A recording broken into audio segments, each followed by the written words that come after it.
Hello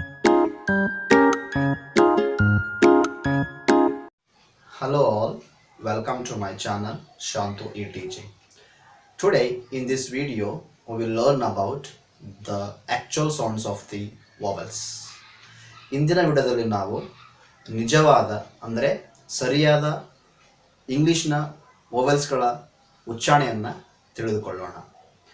ನಿಮ್ಗಾಗಲೇ you know already about what are the vowels. ವೊವೆಲ್ಸ್ಗಳು ಯಾವ್ಯಾವು ಅಂತ ನಿಮ್ಗಾಗಲೇ ಈಗಾಗಲೇ ಗೊತ್ತಿದೆ. ವೊವೆಲ್ಸ್ಗಳು ಯಾವ್ಯಾವು ಅಂತಂದರೆ ಇಂಗ್ಲೀಷ್ನಲ್ಲಿ A E I O U. ಇಲ್ಲಿ ಕಾಣ್ತಿದೆಯಲ್ಲ A E I O U, ಇವೇ ಇಂಗ್ಲೀಷ್ನಲ್ಲಿ ವೊವೆಲ್ಸ್ಗಳು. ಕೇವಲ 5 ವೊವೆಲ್ಸ್ಗಳು ಏನಾಗ್ತವೆ ಇಂಗ್ಲೀಷ್ನಲ್ಲಿ ಬರ್ತವೆ. ಈ 5 ವೊವೆಲ್ಸ್ಗಳ ಸರಿಯಾದ ಉಚ್ಚಾರಣೆಯನ್ನು ನಾವು ತಿಳಿದುಕೊಂಡ್ರೆ ನಾವು ಅಥವಾ ನಮ್ಮ ಮಗು ಇಂಗ್ಲೀಷ್ನಲ್ಲಿ ಓದೋದಕ್ಕೆ ಸಾಧ್ಯವಾಗುತ್ತೆ. ಇಲ್ಲಿ ಕಾಣ್ತಿರುವ ಹಾಗೆ ಪ್ರತಿಯೊಂದು ವೊವೆಲ್ಸ್ಗಳು 2 ಸೌಂಡ್ಸ್ಗಳನ್ನು ಹೊಂದಿದೆ. ಅಂದರೆ ಪ್ರತಿಯೊಂದು ವೊವೆಲ್ಸ್ಗಳು ಅಂದರೆ each of the letter they have 2 sounds. ಪ್ರತಿಯೊಂದು ವೊವೆಲ್ಸ್ಗಳು ಕೂಡ 2 ಸೌಂಡ್ಸ್ಗಳನ್ನು ಹೊಂದಿದೆ. ಹಾಗಾದರೆ ಅವು ಯಾವ್ಯಾವು ಅಂತಂದರೆ ಒಂದು ಲಾಂಗ್ ವೊವೆಲ್ಸ್, ಇನ್ನೊಂದು ಶಾರ್ಟ್ ವೊವೆಲ್ ಅಂತ. ಇಲ್ಲಿ ಕಾಣ್ತಿದೆಯಲ್ವಾ, ಈ ಚಿಹ್ನೆಗಳನ್ನು ಸರಿಯಾಗಿ ಗಮನಿಸಿ. ಇಲ್ಲಿ ಸ್ಲೀಪಿಂಗ್ ಲೈನ್ ಅಂತ ಇದೆ. ಈ ಸ್ಲೀಪಿಂಗ್ ಲೈನ್ ಏನು ತೋರಿಸುತ್ತೆ ಅಂದರೆ ಲಾಂಗ್ ಸೌಂಡ್ಸ್ ಆಫ್ ದಿ ವೊವೆಲ್ಸನ್ನು ತೋರಿಸುತ್ತೆ. ಅಂದರೆ ಈ ಚಿಹ್ನೆ ಬಂದರೆ ಅಂದರೆ ಸ್ಲೀಪಿಂಗ್ ಲೈನ್ಸ್ ಬಂದರೆ ಅದನ್ನು ನಾವು ಹೇಗೆ ಉಚ್ಚಾರಣೆ ಮಾಡಬೇಕು, ಲಾಂಗ್ ಸೌಂಡ್ಸನ್ನು ಉಚ್ಚಾರಣೆ ಮಾಡಬೇಕು. ಒಂದು ವೇಳೆ ಇಲ್ಲಿ ಆರ್ಕ್ ಸಿಂಬಲ್ಸ್ ಬಂದರೆ ನಾವು ಅದನ್ನು ಶಾರ್ಟ್ ಸೌಂಡ್ಸ್ಗಳಾಗಿ ನಾವು ಓದಬೇಕಾಗತ್ತೆ. ಹಾಗಾದರೆ ಲಾಂಗ್ ವೊವೆಲ್ ಸೌಂಡ್ಸ್ ಅಂದರೆ ಏನು?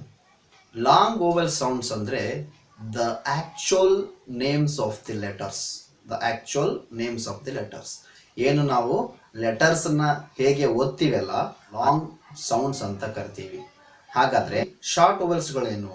ಶಾರ್ಟ್ ವೊವೆಲ್ಸ್ಗಳೇ ನಿಜವಾದ ಸೌಂಡ್ಸ್ಗಳಾಗಿವೆ. ಶಾರ್ಟ್ ಸೌಂಡ್ಸ್ಗಳನ್ನು ನಾವು ತಿಳಿದುಕೊಳ್ಬೇಕು. ಇವುಗಳನ್ನು ನಾವು ಪದೇ ಪದೇ ಪ್ರಾಕ್ಟೀಸ್ ಮಾಡಬೇಕಾಗತ್ತೆ. ಈಗ ನಾವು ಲಾಂಗ್ ಸೌಂಡ್ಸ್ಗಳನ್ನು ನೋಡೋಣ. ಇಲ್ಲಿ ಕಾಣ್ತಿದೆ ಅಲ್ವಾ, ಈ ಚಾರ್ಟ್ಸ್ ನೋಡಿ. ಏನು ಮೇಲ್ಗಡೆ ಸ್ಲೀಪಿಂಗ್ ಲೈನ್ ಇದೆ ನೋಡಿ. ಈ ಸ್ಲೀಪಿಂಗ್ ಲೈನ್ ಬಂತಂದರೆ ಅದು ಏನಂತ ಹೇಳಿದ್ದೆ ನಾನು, ಲಾಂಗ್ ವೊವೆಲ್ ಅಂತ ಹೇಳುತ್ತೆ. ಈ ಲಾಂಗ್ ವೊವೆಲ್ ಏನಿದೆ the actual sounds of the letters. A, E, I, O, U. These are the long sounds of the vowels. ಇವೇ ಏನು ಲಾಂಗ್ ಸೌಂಡ್ಸ್ ಅಂತ ಕರಿತೀವಿ. ಹಾಗಾದರೆ ಇವು ಹೊರತುಪಡಿಸಿ ಶಾರ್ಟ್ಸ್ ಸೌಂಡ್ಸ್ಗಳು ಯಾವ್ಯಾವ ಅಂತ ನೋಡೋಣ. ಇಲ್ಲಿ ನೋಡಿ, ಈ ಸಿಂಬಲ್ ಗಮನಿಸಿ. ಈ ಸಿಂಬಲ್ ಅಂತ ಏನಂತ ಹೇಳಿದ್ದೆ, ಶಾರ್ಟ್ ಸೌಂಡ್ಸ್ ಅಂತ ಹೇಳಿದ್ದೆ. ಈ ಸಿಂಬಲ್ಸ್ ಶಾರ್ಟ್ ಸೌಂಡ್ಸ್ ಆದಪ್ಪ ಅಂದರೆ ಇದನ್ನ ಹೆಂಗೆ ಓದಬೇಕು? ಯಾ. ಇಲ್ಲಿ ನೋಡಿ, ನಾನು ಆ್ಯಕ್ಷನ್ ಮೂಲಕ ತೋರಿಸ್ತೀನಿ ಹೇಗೆ ಓದಬೇಕಂತ. ಯಾ ಏನು? ಯಾ. ಹಾಗಾದರೆ ನಮ್ಮ ಮೈ ಮೇಲೆ ಯಾವಾಗಲಾದರೂ ಇರುವೆ ಬಂತಂದರೆ ನಾವು ಏನು ಮಾಡ್ತೀವಿ? ಯಾ ಅಂತೀವಿ, ಅದಲ್ವಾ? ಅದೇ ರೀತಿ ಎ ಸೌಂಡ್ ಏನು ಕೊಡುತ್ತೆ? ಯಾ. ಈ ಸೌಂಡ್ ಏನು ಕೊಡುತ್ತೆ? ಎ. ಏನು? ಎ. ನಾವು ತತ್ತಿಯನ್ನು ಹೊಡೆದಾಗ ನಾವು ಅದನ್ನು ತತ್ತಿ ಹೊಡಿಬೇಕಾದ್ರೆ ಮಾಡ್ತೀವಲ್ವ, ಆ ರೀತಿ ನಾವು ಆ್ಯಕ್ಷನ್ ಮಾಡಬೇಕಾಗತ್ತೆ. ಹುಡುಗರಿಗೆ ಈ ರೀತಿಯಾಗಿ ಹೇಳಿಕೊಟ್ಟಾಗ ಮಗು ಖಂಡಿತವಾಗಿಯೂ ಆ ವೊವೆಲ್ಸ್ಗಳ ಸೌಂಡ್ಸನ್ನು ನಿಜವಾಗೂ ನೆನಪಿನಲ್ಲಿ ಇಟ್ಕೊಳ್ಳುತ್ತೆ. ಎ. ಈ ಸೌಂಡ್ ಏನು? ಎ. ಹಾಗಾದರೆ ಐ ಸೌಂಡ್ ಏನು ಬರುತ್ತೆ? I sound E. ಏನೋ? ಇ. ಐ ಸೌಂಡ್ ಏನು ಬರುತ್ತೆ? ಇ. ಹಾಗಾದರೆ ಓ ಸೌಂಡ್ ಏನು ಬರುತ್ತೆ? ಆ. ಏನೋ? ಆ. ಓ ಸೌಂಡ್ ಏನು? ಆ. ಹಾಗಾದರೆ ಯು ಸೌಂಡ್ ಏನು ಬರುತ್ತೆ? ಯು ಸೌಂಡ್ ಏನಿಲ್ಲ, ನಾವು ಕೊಡೆಯನ್ನು ಹಿಡಿತೀವಲ್ವಾ, ಅ.